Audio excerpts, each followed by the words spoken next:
Alhamdulillah, we are here.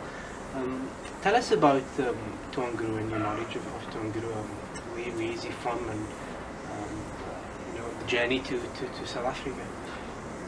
Well, it's always hard to know where to begin because you inevitably start with somebody's story.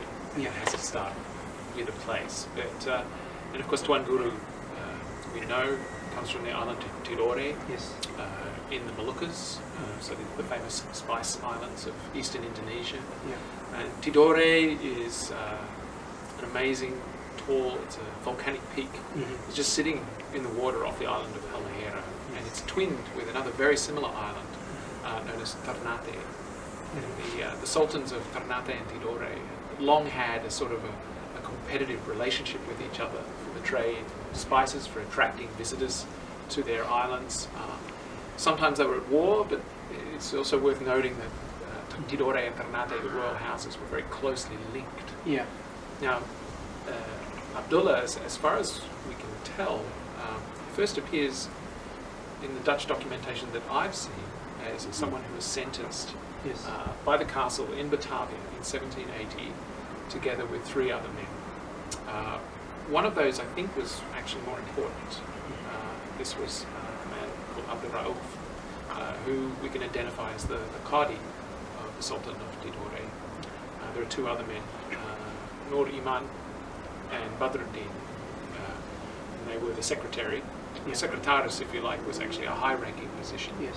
Then Imam Abdullah, and he's always identified as an Imam, and lastly Badruddin, who was identified as a scribe. Yeah.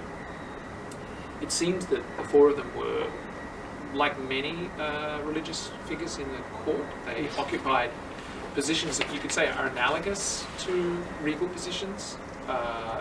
Certainly Abdul was related to the Sultan of Tidore of the day, Jalaluddin.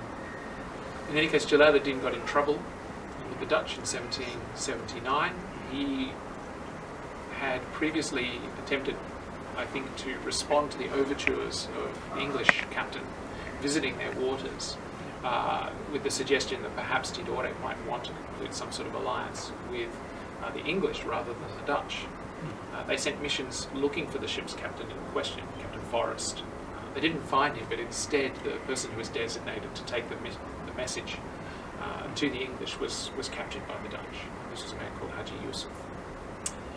The Dutch therefore brought Sultan Jalaluddin, got him to come to the island of Ternate for discussions, and it's at that point that they took him back to Batavia. The expectation was on Tidore that he would only be gone for a couple of years. His son, who was left behind, Nuku, was under that impression. But 2 other sons were taken with him.